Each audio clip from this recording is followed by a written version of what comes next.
মানে আমাদের vessel movement হবে, কিন্তু যে ঘনা কুয়াশা ডেন্স ফগ সেই লাইটস গুলো কাজে আসবে না। কনসার্ন লোক যা মানে এর পরে বলবেন they may obviously add to this fact.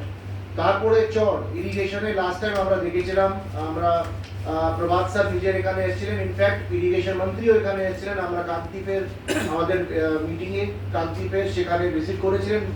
মাননীয় মুখ্যমন্ত্রী মিটিং এর পরে উনি কিন্তু এসেছিলেন। সে আরও একটা দুটো ড্রেজার আনানো হয়েছিল, সে 1A 2 নাকি মানে আমরা দেখেছিলাম। সেই মানে ইস্যুটাও একটু যদি আমরা আগে থেকেই এবার দেখি, সো দ্যাট আমাদের এই ড্রেজিং রেটেড অ্যাট কাকদ্বীপ और Kuchuberia then it becomes a problem. Steady যদি ফ্লো হয় তাহলে কিন্তু কোনো অসুবিধা হয় না, but if the steady flow stops তাহলে কিন্তু আমাদের একটা অসুবিধা এদিকে একটা হয়ে যায়। দেন বিচ নাম্বার 2 রিক্লেমেশন, সেই বিচ নাম্বার 2 তে কি কি জিনিস ওখানে লাস্ট টাইম কি কি ছিল, আর এবার আমাদেরকে চিন্তা ভাবনা করতে হবে। ওখানে যা যা ছিল বিচের সেই আমাদেরকে চেঞ্জ করতে হবে।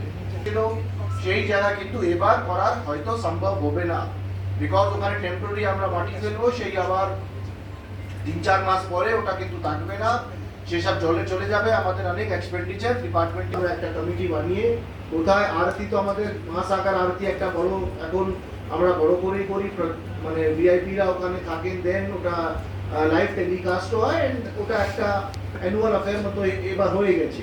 তো সেই জায়গাটা আমরা কোন দিকে নিয়ে যাব,